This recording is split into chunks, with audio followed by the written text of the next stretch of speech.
The end is not destruction, it is repetition.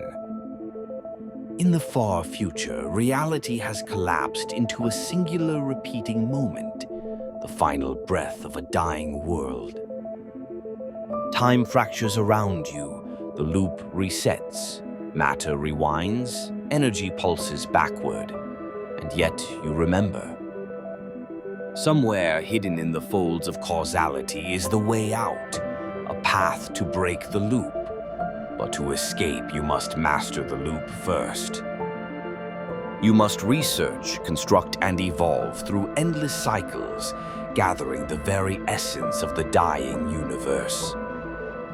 Only through deep knowledge and grand construction can you forge the final machine capable of rewriting causality itself.